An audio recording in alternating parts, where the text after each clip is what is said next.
Welcome to Chris and Jen in the Morning. Where self-care meets real life. I'm Chris. And I'm Jen, and we are excited to be here today. Welcome back, everybody. We're going to talk about hope and resilience and what those mean to us today. But before we get to all of that, we have to do a huge special shout out to the producer because today, the day that we are recording this, is his birthday. So, woo! Happy birthday, Mr. Producer. I think we want to also just hop quickly into gratitude moments because I love this segment of our podcast. So let's talk about what we have to be grateful for, which is so many things. And Chris, why don't you start us? Okay. This week has been a tough week, as we will talk about, and it's been a lot. And I have shared with you before and on this podcast, like music is so important to me, and I have found that music can really help shift my perspective, my attitude, kind of the energy that I take into the day. And so usually lately I've been listening to a lot of audiobooks, and I have, as I found myself more in this like mood and space that I didn't really care to be in, I kind of put some thought into, okay, why am I here? What's happening? And how can I like pull myself back from it? And I was like, let's put together a feel good playlist. And so throughout the week, I've just kept adding songs to it and have moved through my week, and it has it really does just help me like move through the world more hopeful, more excited. And yeah, I am grateful to all of the wonderful artists who bring great inspirational music to the scene that can reach out through speakers and What's on touch your lives. Playlist? See, this is why I did the pre-work, because I knew you were going to ask that question. I was going to ask you this question. What's on your playlist? So, of course, we talked about it last week. My number one song on it is Fight Song. That's the one that kind of got it started. And then your song was the natural second one. I'm the Man by Aloe Black. That is a really good hype song. It is. It's a great hype song. Sia's Unstoppable. Love that song. That.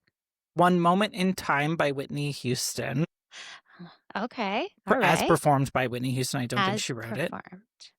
Don't Stop Me Now, Queen. I hadn't really thought about the words of that song. It came up as me now. Yes, that exact one. And so that has made it onto the playlist. We talked about this one a little bit earlier, Instrument of Peace by the Tenors, who used to be known as the Canadian Tenors. I don't know if they still go by that. I think it's the Tenors. But anyways. I love that. And then What It Sounds Like from K-pop Demon Hunter is also another. I think that is a very underrated song in that entire soundtrack. Yes. I Am Here by Pink and Where We Go by Pink. I love.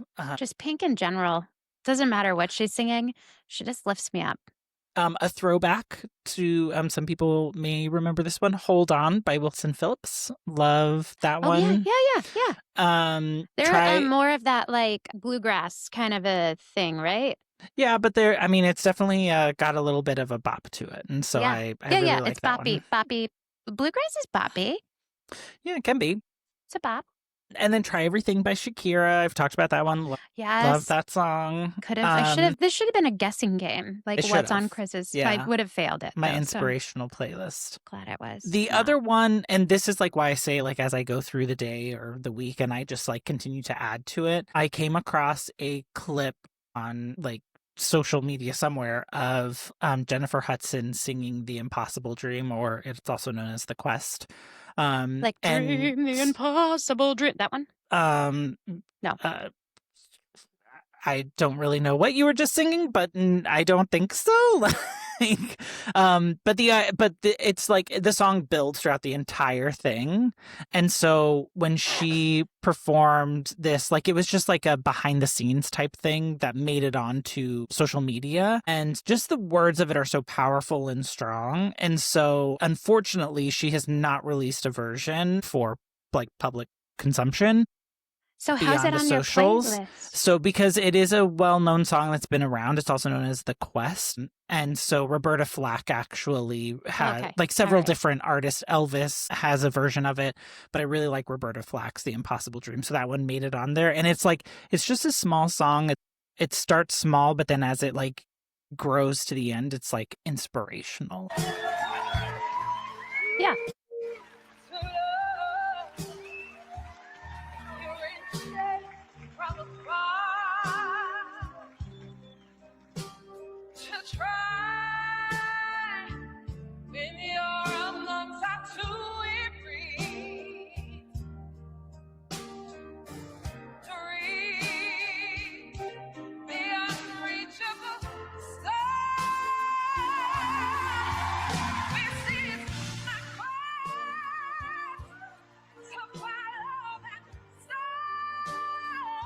Ugh. Yeah, this is exactly what I did. I mean, I did the same thing. I sound just like her. I did the same thing. Jennifer, like it's the same. What are you talking about? And so those are the ones that I just currently have And circulating. you are on Apple Music listening to these, right? Yes. Yeah. I wish we were on the same like music platform. I don't know if you can like share playlists with people on Apple Music, but like I just need your playlist. Well, I love that gratitude moment. And I continue to be super grateful for your constant reminder in my life that music can really pick you up because it really can. My gratitude moment this week, I mean, how could I not? This is so obvious. It's Ace. Ace is my gratitude moment this week. Today is his birthday, the day that we are recording this. And actually, if you would just like, I know that this is going to be released after his birthday, but if you would just take a moment to drop in a little comment wherever you're listening to this, or go find our YouTube channel and drop a little comment, or go to our socials and just say happy birthday, Ace. Like if you could just comment a little happy birthday, Ace, that would just totally make my day, because that is like the gift of continuing to give Ace the happy birthday shout out, in perpetuity. But Ace is like, we've been married 21 and a half years. He is the yin to my yang. He is the love of my life. He is the reason that I continue to wake up and uh, like make it through this world. And I just would not be able to like be as me without him. Super grateful for Ace as my husband, my life partner, my bestie, my like emotional support human, my person, our producer. Yeah, can't, I mean, just anytime you feel like, wow, life is really hard, just I turn and look and there he is. And I'm like, okay, well, life is hard, but it's also pretty good. So I am incredibly grateful, Ace, that you were born. I am incredibly grateful that we are in this adventure together. And anytime I'm going through a hard time, I just remember like I am the luckiest girl on the planet getting to be your partner in life. So even though times get tough, at least I get to be in them next to you. Such a good gratitude moment. Thank Happy you, baby. birthday. Thank you. Happy birthday, Mr. Producer. Happy birthday. You can't edit that out just because you're editing. Let's dig in today to a conversation that I think we are all really needing to have together around hope and resilience and how they're linked together. Because, I mean, I feel like it's tough out there right now here in the United States, and it just keeps getting tougher. And if you are listening to us and you are not in the US, which we know happens because we see and are super excited that we have downloads from over 16 countries. So thanks for listening to us. We're so excited to get to have this conversation with you as well. But here in the United States, like it's really tough right now. And I gotta say, I grew up in a time where it just didn't seem this tough. Like there was hard stuff that happened, but while I know history like novel, I know that what we're experiencing has been lived before here and elsewhere. And I certainly have looked to history to kind of reflect on and try and learn from and figure out how do I respond to all of this. It's it's a really tough time here. There's a lot of tension There's a lot of uncertainty. There's a lot of unrest. Our brains do not like uncertainty. Yeah. And we just want to dig into that today. So, Chris, when you hear the word hope right now, what comes up in your body? I think the word hope, I think is meant to be inspirational, right? It's meant to be this grandiose thing that I think is supposed to move us and is supposed to encourage us. And lately for me, um, it almost has seemed more like a flag of caution. Yeah. Like, there's just there is so much happening within the US, but I think also just within the world in totality. Like, it is a lot, and we're constantly being inundated by messages. And so I guess for me, when I have been going through my days, I think when my day starts, like, I am the most hopeful in the sense of like feeling inspired and, every day brings new opportunities. And by the time I get to the end of the day, I'm like, oh, thank God I survived. Like, I made Yeah. it through. So I think, like, for me, the word hope recently has come like with an asterisk, which is like, see the new definition, because we're not really feeling that other one. Yeah. And I got to say, like, America is founded on like the principle of hope, the value of hope. It's, the promise of a better future, the Uh-huh.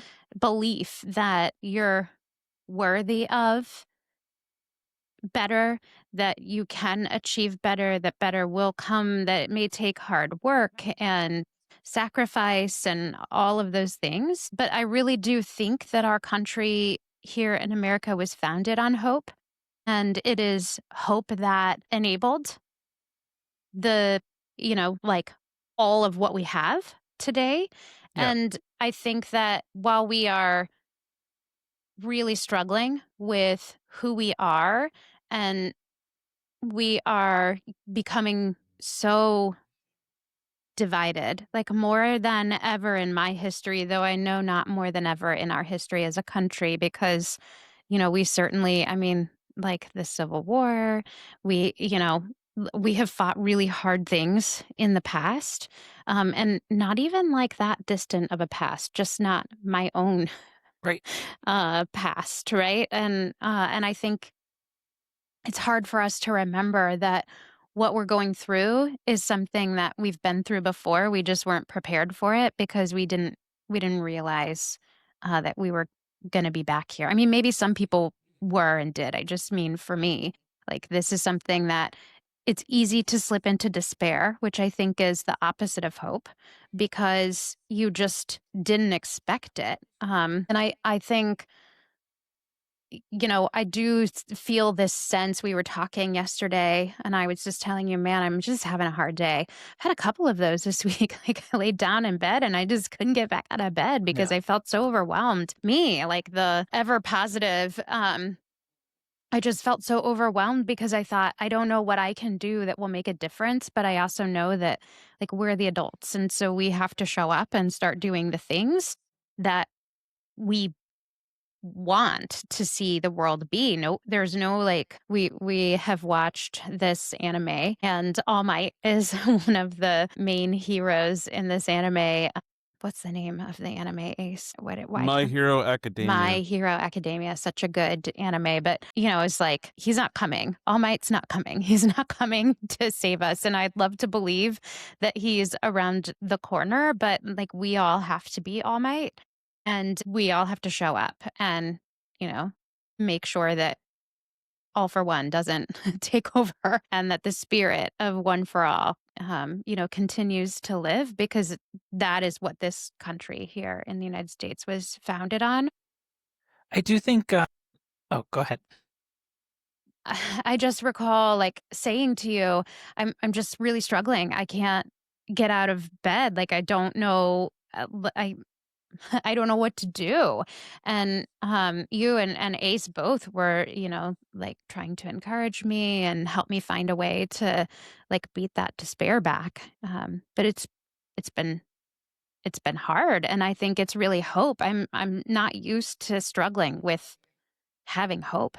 And that's something that I say frequently and I really believe this that despair and division and just ignorance, or if we want to keep it three Ds or dumbness, those are the three things that are going to divide us as a Yeah. country. Like allowing ourselves to say, well, there are things I don't disagree with you about. So you're on the other side, and I'm not going to believe anything that you say, and I'm not going to value you and respect you. Like we try really hard in this conversation and in our lives to keep things unified because we believe that division is, get divided. Right. Division is how you get divided.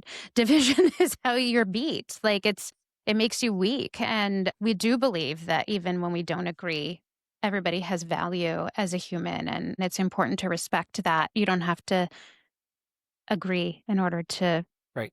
respect someone, and you don't have to, like, not call somebody on their stuff to respect them either. But, despair is another thing that I think will take us down, and so I think it's really important to, bring yourself back to hope, but sometimes it's really hard to do that. Yeah, I think this kind of like echoes the remnant or the sentiments that we spoke about in Feel Fully, Act Wisely, where we talk about acknowledging feelings, understanding that those feelings exist for a reason, and how do we what do we do with those feelings whenever when they start to come up? And I think in certain instances in very recent history, it feels overwhelming and all consuming. And so Yeah. I think a lot of people are probably where you are in those feelings of like, geez, I just it's so much. It is all the time. It is all consuming. And um I think you have to take the time to understand that you are having those feelings and honor them. I recently heard this perspective around whenever we start to stay at home and stay in our safe places, it begins to create an anchor for us to want to stay there Mm. because it is safe, it is known, is like we control it to certain aspects, we control it. And so it talks about like the danger of us like staying at home and not going out into the world. It taught and like Oh, that's it's interesting. normal to have those feelings, but also once you've started into this and you may not even notice, you may not notice that like I'm staying in, I haven't left the house in 3 days, 4 days, but it's because you start to get comfortable and you start to feel that your space is a space that is safe for you. Well, it's about And balance, isn't it? right. Well, and so that's what he was talking about is like you really do have to enter the world. You have to go beyond those spaces to start to really allow your brain to start moving into the problem solving Yeah. of what is happening. And so I think like it's okay, everything that you just said, it is okay to feel that way and it is okay to sit in those feelings, but understanding like you can't stay in them. Yeah. You still have to get up and you still have to do something with them. Absolutely. Well, one of the things that we talked about towards the end of last year in one of our episodes was the episode on how even optimists struggle, which feels really relevant, was about sometimes you just need to give yourself that moment, Yep. give yourself the grace to have that moment of just being down. And I certainly did that. And then I wanted to stay down and I said, I can't do that. And so I gave myself that moment. And then I said, okay, now what am I going to do? And, surround yourself with, you know, things that are going to lift you up, with positivity, starting to think about like what are the things that I can be really grateful for because there's so much of it. There's a something I saw in one of my scrolling sessions that we all do on social, and it was something to the effect of, is it really that um aren't lucky enough to have things to be grateful for, or is it that um those things only your life is more full of grateful things, like things to be happy about when you're able to be grateful for them or so. I don't, I'm totally screwing that up. I'll have to find it. But basically, like the gist I was left with is like we all have so many things to be grateful for. But if you're feeling like your life is not full of them, it's really more about your capacity to stop and acknowledge those things than it is about whether or not you're lucky enough to have those things happen. Yeah. Like we put a lot of magical thinking into luck, and it's really often less about luck and more about a mentality of what you're focusing on. And we've talked about this like in micro joys. Like there are things to be grateful for all around us. And sometimes that takes a lot more effort. And sometimes it comes more naturally. But just because it takes effort doesn't mean that it's not worth it. I think also, being able to call you and say, Chris, like I am like, it's rough over here today. Having that safe space to be Yeah. able to do that, I think is really important because like I'm reaching out because I don't want to stay stuck in being uh, and you gave me like a list back in text of like 6 things that I could do to help pull myself back up. But I think, and Ace came in and gave me a hug and just like, it's okay. It's okay for you to be having a rough day today. And like, these are the things that I needed. But, I've been thinking about why. Why is this? Why was I stuck in this place? Why now? Because, you know, like I've been able to manage it Yeah. before now, so why now? And our little neuroscience nugget here, our brain is wired to scan for threat first. So that negativity bias, which we've talked about, it's not really Yeah. wired for happiness, it's wired for survival, especially during periods of prolonged stress. And so if you feel like we've been in this for a while now, was doing okay, and now I've hit my like, wow. Um, Feeling low, like amounts of hope, doesn't mean that you're failing. And I think that's a really important message and something I needed to hear myself. Like, it doesn't mean that I'm failing because I'm struggling to be this like hopeful person that I always am. It means your nervous system is tired Right. and you need to give it a break. And so I do think it's important to get out of the house and not stay in. But I think like sometimes you need to give it a break and like turtle in for a minute and then come back out. Right. I do think like also our brains work recency bias, like our unconscious brains will look for messages that support what we are thinking. And if our brain is Yeah. in this fight or flight mode and it is being inundated by this negativity and these threat messages, you are more apt to take in subconsciously the messages of Yeah. threats, of all of those things, that whatever space you're currently sitting in. And so I do think you do have to manage what you're consuming in those time periods to make sure like the messages aren't like digging the hole deeper. Like once you start to see the pattern, I'm not saying you have to immediately like course correct and jump out, but I do think it's like starting to notice, and then how do you stop um and like turn it around. Yeah. Understanding like that may take a while and that's okay, but it's like give yourself that opportunity for that breath, like to not continue to be inundated so you can start navigating your way in a different direction. Yeah, absolutely. I think that's so important. I want to kind of talk a little bit about the difference between hope and wishful thinking, because I think until we sat down to have this conversation and prepare for it, I couldn't articulate. Like, I know there's a difference, but I couldn't articulate what the difference was. Yeah. And I think I've been using, like a true optimist, wishful thinking sometimes in place of hope, not like stick your head in the sand and just believe it's all going to be okay. But like wishful thinking, like, I really want this to happen. I'm going to try and manifest this. I'm going to believe, Yeah. and I think we've talked in the past about hope being about like being able to see the path to get there versus, but I want to spend some time talking about this. Um, what about for you? What's the difference here? How is hope different than just like wishful thinking? I think our brains are only capable of really seeing outcomes that we are familiar with. And Mm. so this idea of where can we end up, I think wishful thinking is that we're going to get there. Like we are going to move in that direction and we will arrive at this said destination. It's like making it safe in your brain, the outcomes, so that you get out of threat mode. Correct. It's a coping mechanism for sure. Yeah. And I do think like that is once we stop the spiral and we start to like try to figure out our plan to move out of that space, like, that's a good catalyst because Yeah. it's tapping back into things that we're familiar with and that we know and we feel comfortable with.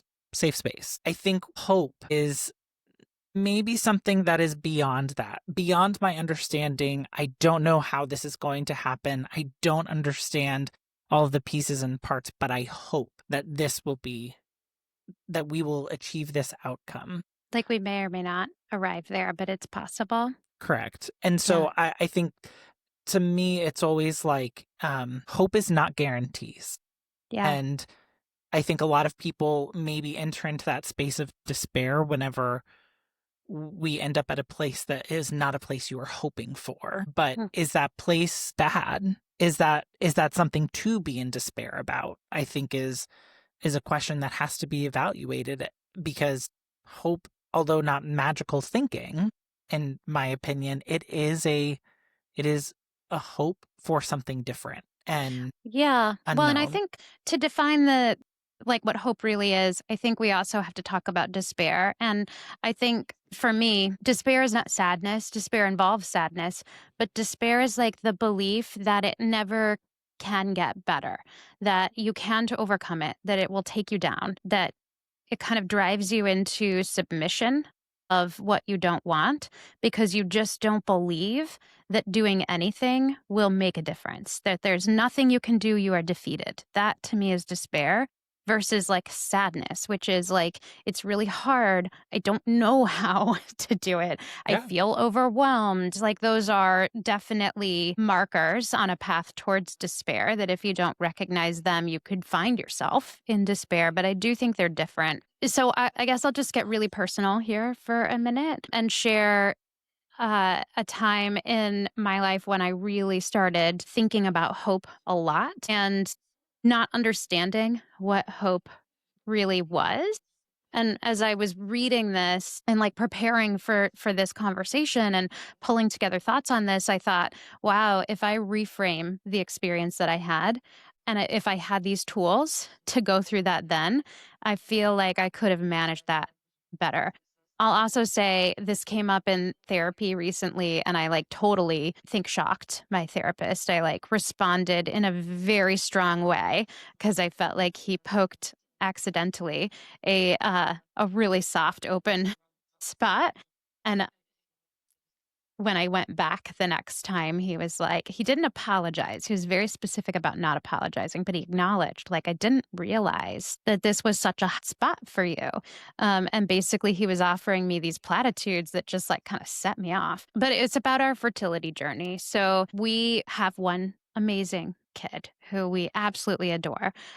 We wanted to have more kids, and we spent over 10 years trying to make that happen. And it just didn't happen.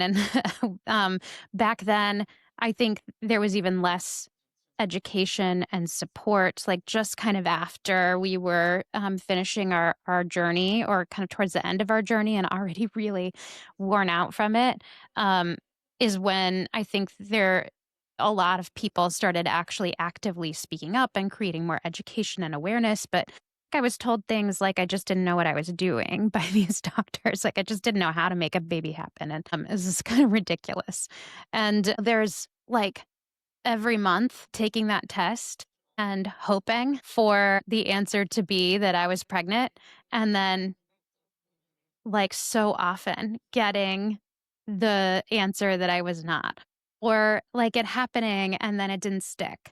Um, and like the amount of hope you have to keep trying every month for like 10 years and put yourself through all of those things that you have to do. Like, I mean, just taking even like the simple part of just like taking the medicine, you don't feel like yourself. You feel kind of crazy. And then like going through all the testing and, we went all up through like IVF and, um, you know, making my partner in life give me those shots every day. Like that was rough on all of us. And it just felt horrible. I didn't respond very well. It didn't go well. We didn't get the results that we expected in terms of like number of eggs and all those things. But like just in order to keep doing it, to show up, to put the money into it, the effort into it, the time into it, to at the time feel like I was risking my career because I didn't know if it was going to make me crazy at work and taking all those hormones. You have to have hope that there's a possibility that it's going to work. But I think instead, what I had was a lot of wishful thinking. And so every month, I just would get so disappointed that it didn't work out. And, disappointment can make people afraid to hope again. And I had some leftover medicine in the fridge. Because that's where you keep it, is in your fridge. And it took me like a year, and finally a friend of mine came in and threw it away because I just couldn't even throw it away. Even though I said, enough rounds, like, I can't do this anymore. I just can't. I know some people do even more than what we did, but I gotta call it. I'm just done. But I couldn't throw it away because I just couldn't be that final about saying that. And to me, like, such a signal that you're in this point of like despair versus hope. Yeah. And so thinking about how hope doesn't mean that you believe that something is going to happen. It can be, I don't know how this is going to end, but I trust myself to meet the ending. I trust myself to meet where it's at and to find a way to still be happy and enjoy life. And I think had I had that perspective going through, this experience, it probably would not have cost so much emotional equity in order to not that it would have been, easy, because it certainly isn't, but, um, constantly believing this is gonna be the time and then, like, that not working out. That's Right. hard, right? Right. So not to bring us, like, way down, and if you're struggling with, infertility or I think, you maybe can relate. And I just have to say, like, I'm sorry, it sucks. It's the worst. But, not knowing how it's going to end, but trusting yourself to meet you wherever it does and wherever it takes you, I think is a really great perspective. And to bring it back to kind of what's happening in the world today, I think that's a really good way to look at things instead of saying, oh my gosh, this is just unimaginable. How can it get worse? And yet, things continue to escalate and we continue to be more divided. Like, you know, we hope that we wish that we have to believe that it's possible that we can make this better. But if it continues to get worse first, we'll be able to make it through. I do think, like, thank you for number one sharing that story. I don't think you and I had ever really had that conversation either. I do think part of this journey with coping and figuring out is also having that being vulnerable and having those trusted people that you can confide in and see that what you feel is hope and despair and you feel like everything is drained and you don't know what your next step is going to be. I think having those people in your life are so important because that's a tough battle to go on your own. Yeah. And when you have those trusted people and you get to show that side, you also psychologically begin to start processing stuff differently because it's different from holding it internally and it like eating away at you.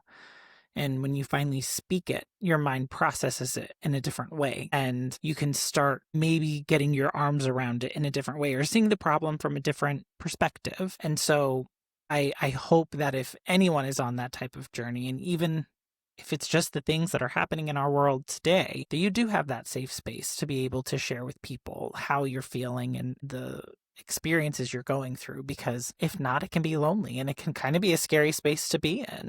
Yeah, absolutely. I mean, I do think Ace and I had each other in that, Yeah. although there were walls there too, because you don't want to hurt the other person and, you don't want to bring them further down, right? So it's like this balance of knowing like you're both on this emotional journey. And I think not having the appropriate tools to be able to feel your feelings, acknowledge your feelings, like be vulnerable, like all of those things. And, the platitude that was offered to me was, well, it just wasn't meant to be. And like, I just snapped. Like, Rightfully so. what is it you're trying to say to me? Right. Like that I wasn't meant to have more children? Like that was the thing I wanted most. And I'm a great mom. And what do you mean it wasn't meant to be? Like that just, um, I just got to say, if you're offering that platitude, maybe think twice about it because it only makes yourself feel more comfortable or better. It doesn't really make the other person feel better. So don't say it. Just take it out of your vernacular because I think it's a really mean, although not intended to be mean, it's a really mean thing to say. I still feel really strongly about that. But, it is, and I mean, I hadn't going through this experience, there were people that we worked with, you and I together, that were going through some of this. I had one individual ask me, "Well, just why didn't you do it sooner? Like, why didn't you get to the IVF sooner?" It's like, well, first of all, like, our insurance doesn't cover it, it's very expensive. And second, like, all of these doctors have been telling me they couldn't figure out what was wrong. So, like, Yeah. why would I do that? And there's all this stuff you have to grapple with. I had somebody else say, "Well, wow, we got like 35 eggs. Do you want one of ours?" And it was like a really nice offer, but like that's a lot to grapple with too, right? Yeah. And so it's like, oh, am I just doing this wrong? Like, is it Right. me? Like, there's just so much that everybody's journey is their own experience, right? And it's unique to you. It's not like a cookie cutter, but like whatever makes it hard, it's hard. It's just hard. And, I absolutely was not in a place where I wanted to talk about it. One, because you talk about it and other people feel uncomfortable. So they offer you platitudes that just make you angry. Yeah. Like how many times people said to me, well, if it's meant to be, it'll be, or maybe it wasn't meant to be. But I do think like that's also a really good, and maybe we do an episode on that one day, but like it's about this need to like make people feel good. Make everything better. You just Yeah. kinda gloss over it all, and, I mean, we all do that in different ways. While I don't offer that platitude, "Well, if it's meant to be," or if I do, it's not about those kinds of things. I'm sure there are platitudes that I offer that are well-intentioned, but not well thought through and not well received.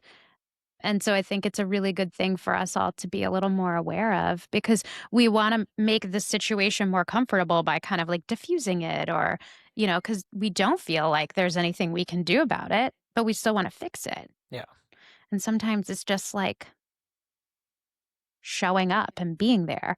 And so I think like when we're in this situation that we're in now as a country where things feel so divided and you just start to lose hope that we're gonna return to those kind of more carefree days. So I think sometimes just showing up and saying, "It is really tough right now." Like, and I'll just sit here next to you and we can sit here while it's tough together, Yeah. I think is sometimes enough.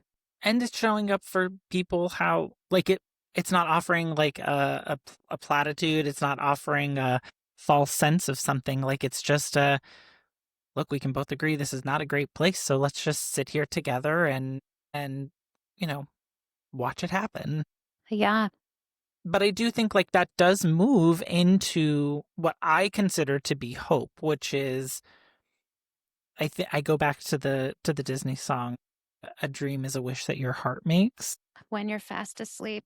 Oh, I And I love do that song. believe that, and because I think that's like your mind going into these spaces of like um of what could be. And I think like hope is like the actions or the potential things that could move us in those directions. And I think Yeah. back to comic books, the anime you were referring to, like those things are meant to inspire. Like it is meant to show like yes, it's maybe a perspective of one person or one hero or, a small group, but it's this idea that we keep moving.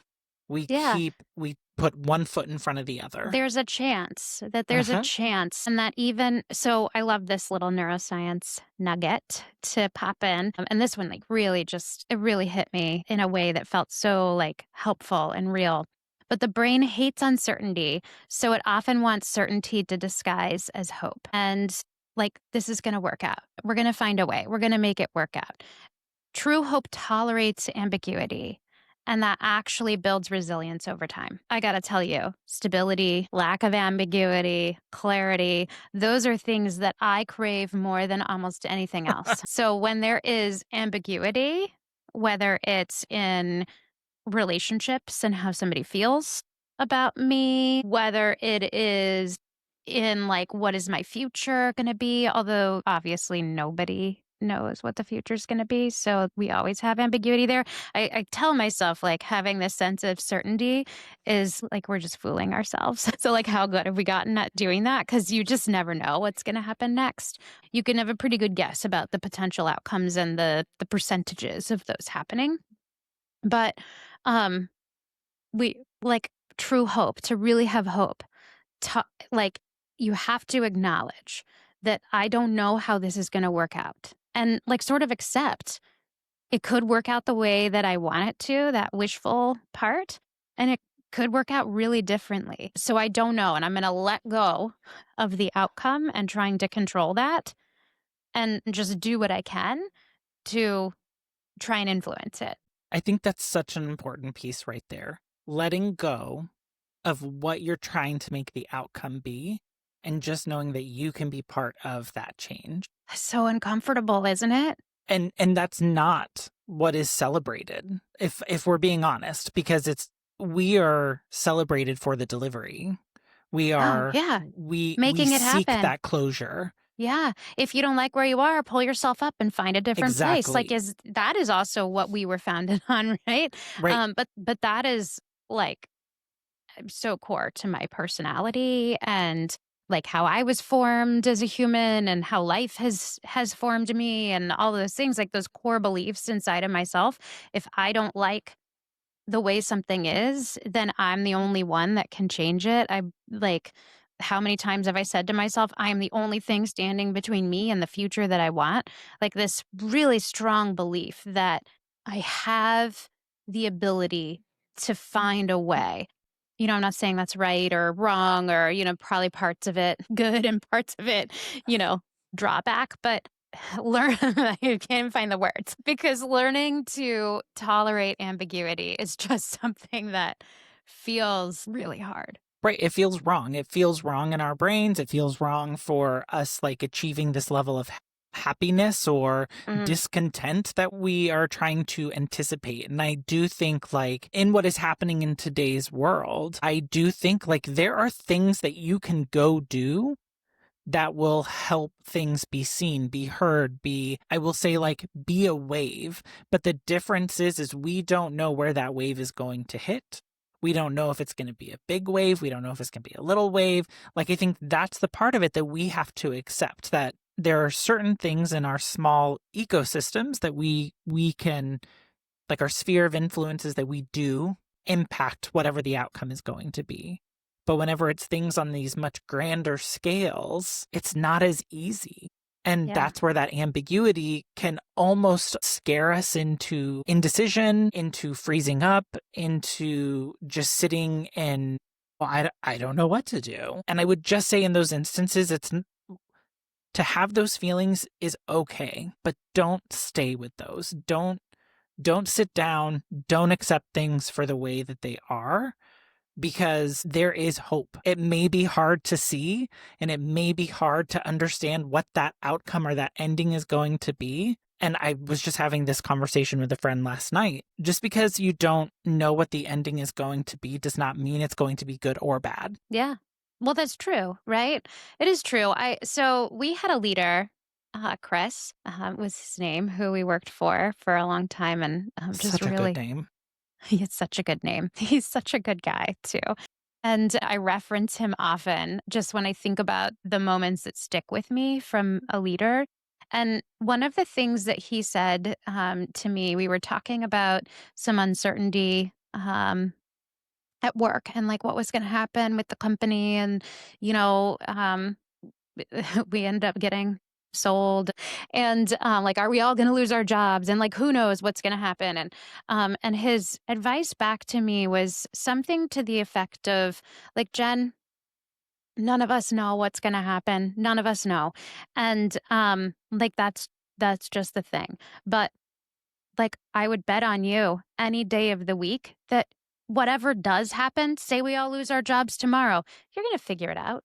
um and like, sometimes when I don't have the words for myself to offer to pull me back up, I go back to his words for me because the fact that he believed in me and my ability to figure it out and recover meant more to me when I wasn't sure whether Yeah. I could do that. But, they're really good. It's really good advice, I think, to focus on like, stop focusing on the outcome and trying to control that because none of us can. But you can control how you respond to it, how you react to it, what you do next. And when I think about what's happening in the world right now, it just feels so tough to feel like there's this tension happening all the time and what's going to happen next. And I feel like things happen that I never thought were going to happen instead of thinking, well, what's going to happen next that I didn't expect? And, where are we going to be living in that uncertainty, but saying, I believe that I have the tools and the skills and the strength to find happiness no matter where I am.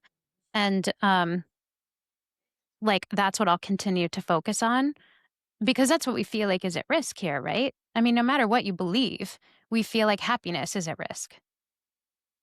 Correct. And I think it's one of those things that whenever you don't, how do I intercede when I don't understand where it's coming from, how to impact it? Yeah. I am one person in this huge problem. Yeah. It makes it hard to know where to jump in, where to at work we all have the roles that we play. In our homes, we all fall into the roles that we're supposed to take care of, and I take out the trash, I do the cooking, I do the laundry. Like, you have these things, but then when you put that at such a larger national scale, I don't know what to do. I don't Yeah. know where to start. I think it's easy to say, but I'm just one person and I'm not involved in politics and I'm all these things. But when we look back at history, and I am not the history buff here, you guys are. So, gonna need your help on this one. But like it always starts with just one person being willing to say the things to,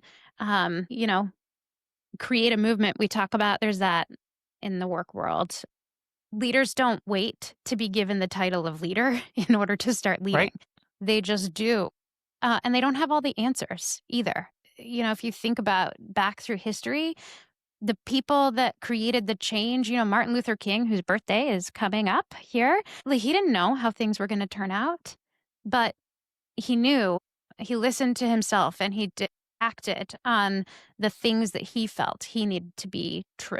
And I think that's what causes people to not only follow, but also to feel like there's hope. Like there's the ability for us to, there's a reason that we should continue moving on. And I do think one of the things that you talked about this week was how you have seen people that have generally been positive, like out on social, everything they're saying is negative. And it seems like, although you didn't use this word, like I can relate, it seems like they kind of have a bit of despair and that despair is catching. Then people start to believe, well, there's nothing we can do now. There's nothing we can do. It doesn't matter. There's nothing we can do because every time we try and do something, something else crazy Yeah. happens. And I think what we can do is not lead people down that direction. Like what we can do is continue to show up and remind that we don't know what's going to happen, but we do have the ability to overcome anything that comes our way as a human race in general. That or the octopuses are going to take over as the like most intelligent beings on earth. I do just want to go back to something that you just said, because I do think it's very easy for us to say, like, oh, well, don't lead people into that despair. Be mindful of the things that you're sharing and posting and, Be sending out to honest, people. be vulnerable. But I think in some spaces, like, that's what I'm doing. Like, Yeah. so I'm sharing that because I feel like I need to make sure that people are seeing this. I need to make sure, and I'm not saying that that's not what you should or should not do. What I'm saying is that is a piece of the equation. It's not the full thing. Yeah. That's my opinion. You can stand there, but if you stay there, that's Correct. when despair starts to like, don't set up camp there and build a house and pour a foundation. Yeah.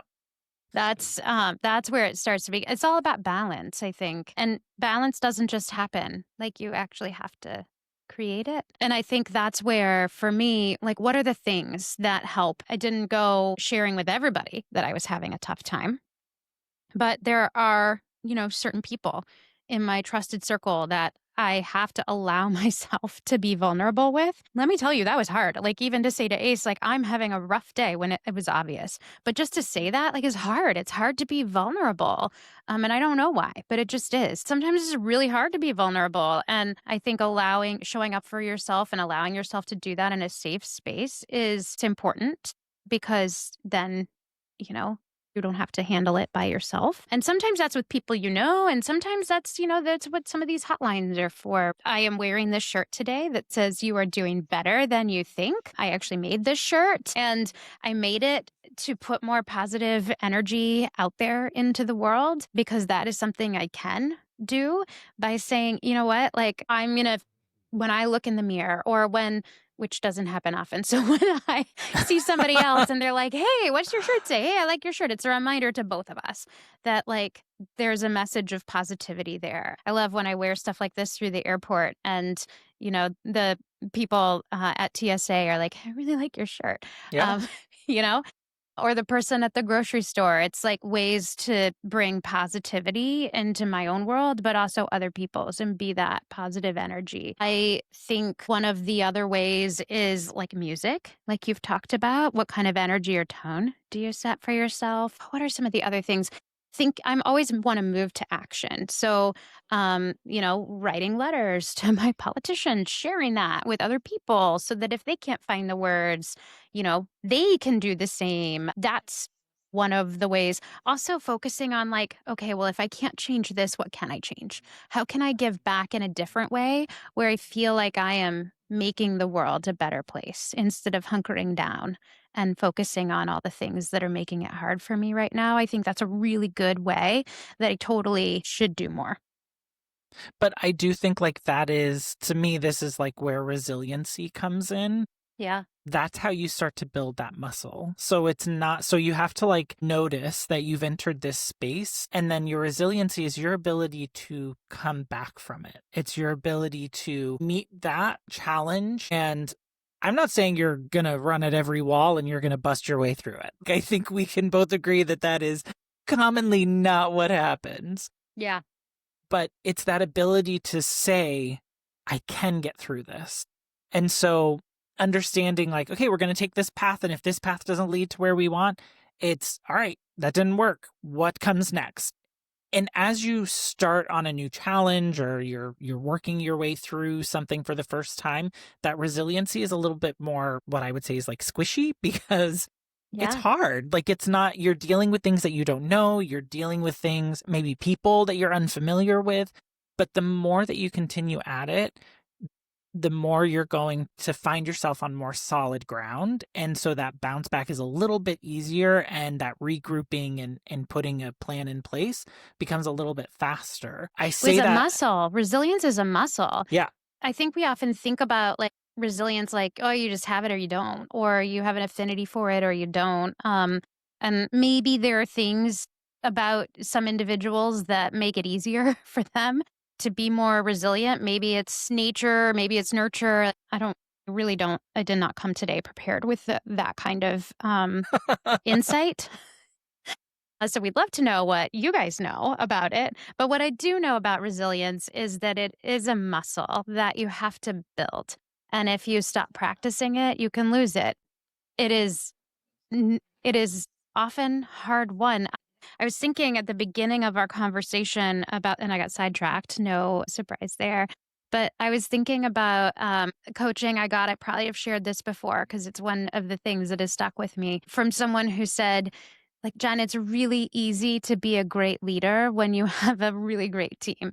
yeah, It's hard to be a great leader when that's not the case. I mean, that's so obvious that I didn't even think about it. But like, I think about that when it comes to hope, and like, it's really easy to have hope when things are going well. It's like really easy. It's not hard. right. But then when you're tested, when you're in the middle of things being hard, it's hard to have hope. So like why am I so surprised that I, the, ever hopeful person, am struggling with hope right now in a time when things are harder in this country than they've been since I've ever known them to be?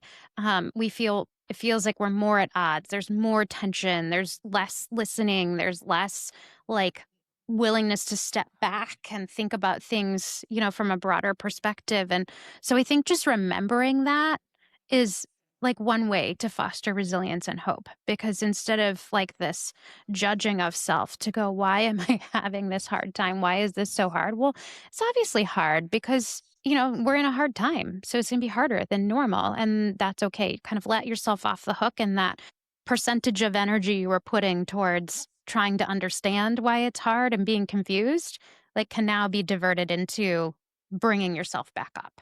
Right. And I will say, like, I do believe that it is taught.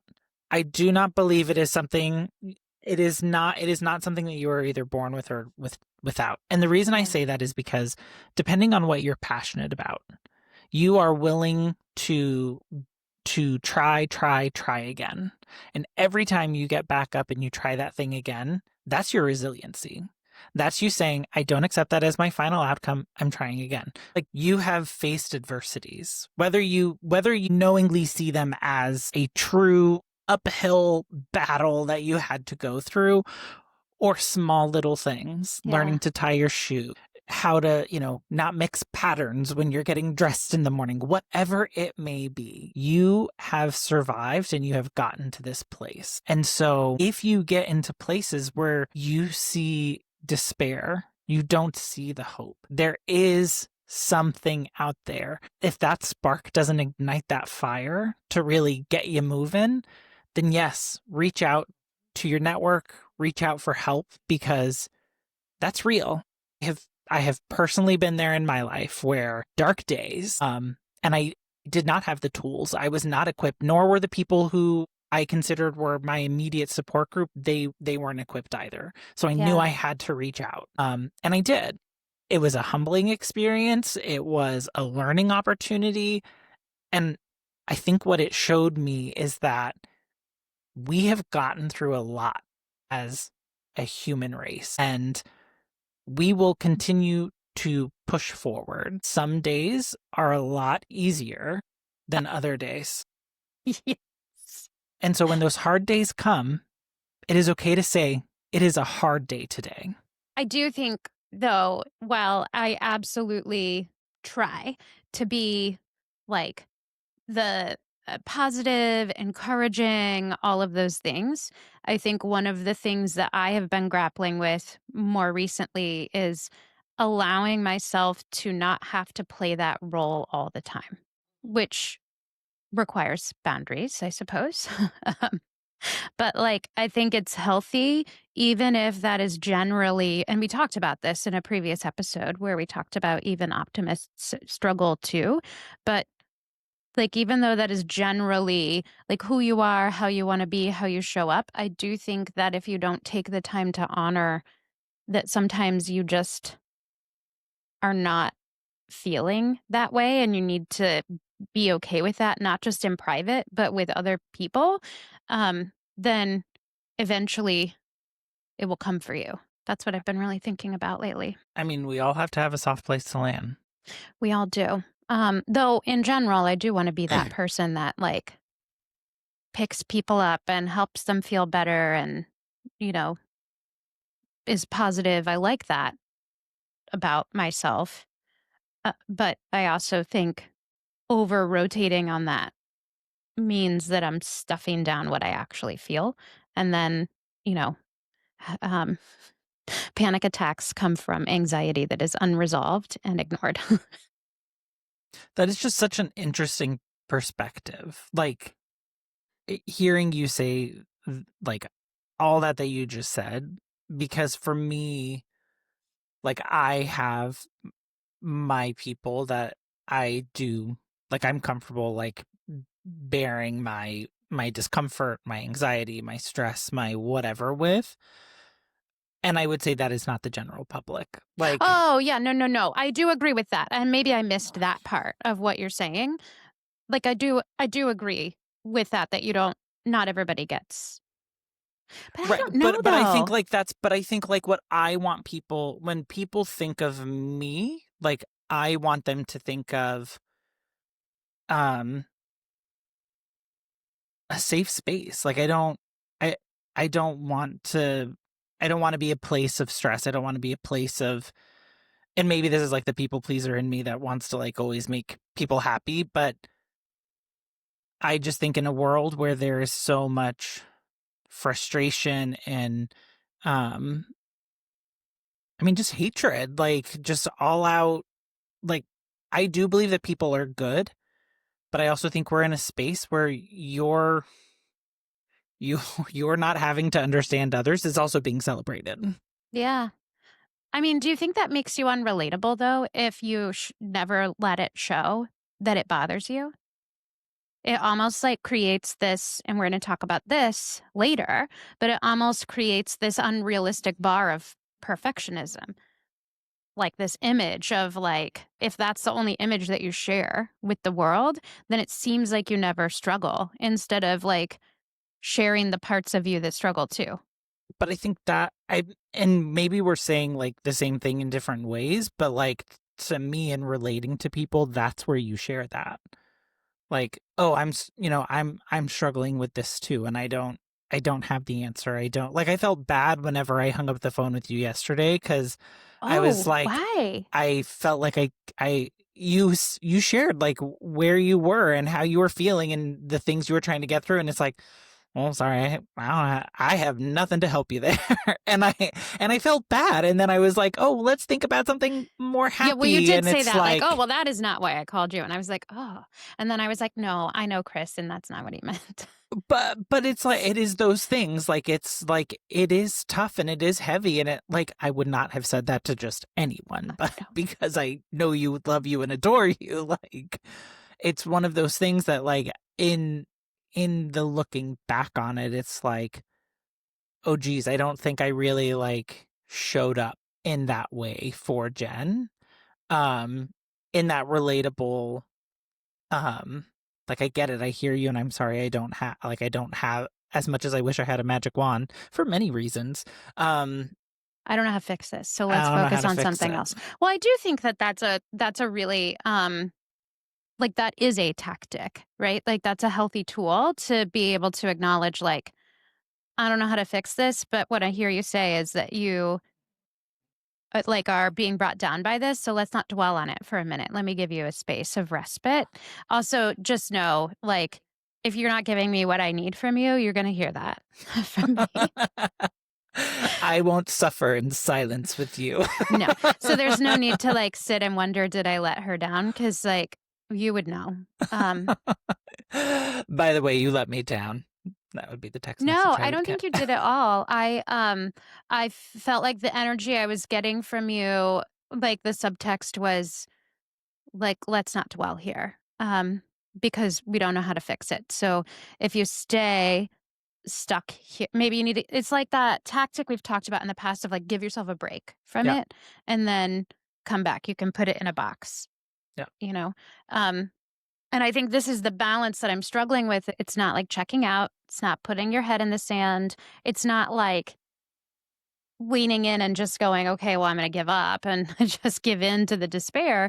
But it is staying present and coexisting with that discomfort and saying, I'm going to continue on my path, even though like it's hard. It's uncomfortable. I'm sad today, but I'm going to get up and do it anyway. I think we have a couple of little nuggets of neuroscience in here that I think were for me also very meaningful. We had a lot of really meaningful ones this time. When hope is attached to values like connection, dignity, integrity, rather than outcomes, the brain experiences less stress and more emotional regulation, which I know we just kind of spent some time talking about that. Like, hope isn't about trying to control the outcome. But when your hope is attached to these values instead of outcomes, then there's less stress and more emotional regulation because your values, regardless of the outcome, can can remain even even when you feel like those values aren't being those are internal. So whatever is going on externally, your values internally are still there for you. So there's some stability there, I think. That's how I interpret that. Any thoughts that you have Yeah, on I that? think it's really looking at that as like I'm looking for meaning over success. Yeah. Like, I think that to me is one of those shifts that whenever you start to reframe and think about this a little bit differently, it allows you to approach the problem in a little bit of a different way. And I don't know if you saw the movie Everything Everywhere All at Once. People like loved it or hated it. And it really, like, I think that movie did a really good job. And I think it did it in such like this subtly done way that it's like hope is shifting from fixing everything to choosing kindness. And I think I need to watch that right now. I feel like it's been on my list, but I knew that it was a sad movie. It's sad, right? I don't think it's sad. I think it is the understanding of how when life happens and as we go through different seasons in our lives, how, like, what's that place of familiarity, what that place of comfort is, that changes and that shifts. And so I'm not trying to fix everything. It's that I need to be kind to myself. I need to be kind to those around Oh me who yeah, are I going through definitely feel like things. I need to watch that. Now, I don't think a lot of people really like heard or saw that message potentially because it is a little bit more of an abstract, I think, message weaved throughout, but I enjoyed it. I watched that movie on a plane and I'm pretty sure towards the end I started crying because Oh, it yeah, was okay. So this just is probably why I've avoided it. Though I have found myself just like the sad songs, and I go for the sad movies, and then here I am, like, on a plane surrounded by strangers crying, and people are looking at me like, "Are you okay?" And I feel uncomfortable because vulnerability is not one of my top strengths. I'm willing to guarantee you they feel uncomfortable too. And I feel bad for making them feel uncomfortable. I mean, it's just a whole cycle. So crying on a plane, that's definitely a high moment for me. Happens more frequently than I'd like to admit. I'll watch the movie, but not on a plane. Resilience also grows through repeated experiences of manageable stress while paired with safety and support, not through white knuckling. This was something else that I was like, oh, I needed to hear that today. Because I remember in high school, it was my debate coach who said to me, like, Jen, what you lack in talent, you will make up for in drive. And like, I will just bulldoze anything into my will. I'm going to find a way to make it happen. And so white knuckling is like key to my success strategy. And resilience doesn't grow through white knuckling. It grows through just doing it again and again in manageable ways. And I think we've talked, and oftentimes life doesn't deliver to us in that way. So I guess the analogy that comes to mind for me would be like, when you go to the gym, you don't just start out with like the heaviest weights, right? Like you're intentional that you're trying to build a muscle and you get a plan and you listen to the experts and you find a way and you go do these little exercises to build these muscles. But obviously, like when you're in a life situation where, you're like, you have to lift a car off of someone. Because you've come by an accident, you didn't train for that. And so I feel like most of us are trying to build these muscles by just lifting cars off of people. It's like the Right. stuff that's happening in life. And like if we want to be there to lift the cars off of someone and we know that there are a lot of cars falling on top of people right now, then maybe we should go to the gym and start building those muscles. It's kind of the analogy that comes to mind for me around resilience. Yeah, I do. We've had this conversation before around, the journey of discovering yourself, evolving yourself is a journey. It is rarely ever a straight path that has no hills, no bumps, no obstacles. Many of times it will feel like you are Frodo trying to reach Mordor to toss the ring. Is that where he's headed? I don't remember. It's been a minute. But wherever, like, that is to me one of those things that when we talk about like building a muscle, resiliency being a muscle, it is that Yeah. it is embracing the path. It is embracing that you are going through this season, this time of life, and sometimes it's easy. Sometimes it feels like the obstacles are constant. And personally, I feel like a lot of obstacles are being thrown at me recently. And then it's like this idea that, well, I can't sit down and take a break. And that's not right. And Yeah. you shared something with me earlier this week that reminded me, like, hey, on this journey of evolving and becoming who you are, it's okay to take a break. It's okay to say, today's a lot. Let's chill for today. But then let's remember, we got to get back up and we got to keep moving. Now, if I took today off, I can't take tomorrow off too. Got to get back at it. But I think like that goes to like this idea of white knuckling. Like, yes, Yeah. if you are at your like wit's end, like maybe take a beat or Take a two. beat. Don't stay there, but sit there for a minute. Yeah, absolutely. All right. So last thing, just Chris, because I go to you for so much advice and, uh, I think you always are. You're very sage, in my opinion. If someone is feeling hopeless right now, what is it that you want them to know?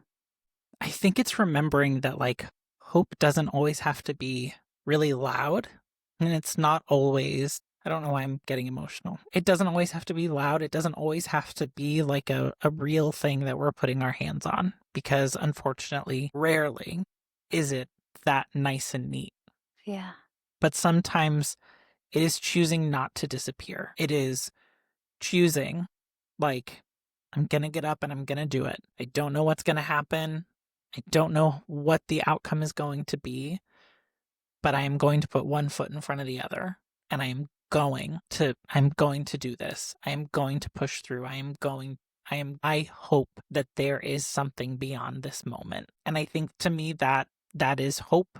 That is the deep breath and that step forward into the day, and we'll see where we end up.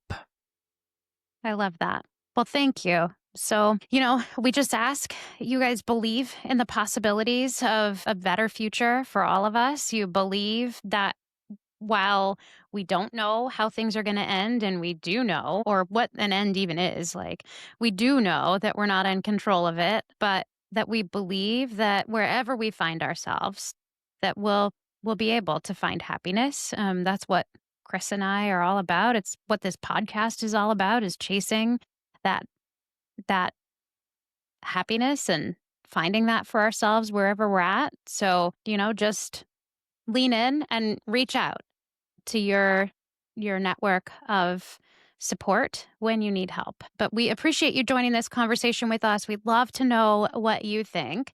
And we really do love it when you share with us. So please tell us, what are your thoughts? What are your perspectives? Depending on what platform you're listening on, you can leave a comment directly in the platform that you're listening on. You can reach us via email. We actually got a new email address. It's connect@chrisandjenitm.com. You also can drop that in on our website, which is www.chrisandjenitm.com. There's a contact form there, so you can reach out there. You can call and leave a voicemail or text us at 940-278-8129. And then there's all of our social platforms. We're on them all. We are on YouTube, Instagram, Facebook, TikTok. You can find us at Chris and Jen ITM. Connect with us, like, follow, subscribe, all of those things. All of that stuff helps us know that, we're putting stuff out that people appreciate and want to continue to hear more of. And we really do like all of the comments, whether they are heartfelt and sentimental or, a little bit sarcastic and witty. I love them all. So please. We've always got your snarky energy coming, so we love that. Well, until next time, truly be kind to yourself, be kind to one another, and make it a great week. Bye, everyone.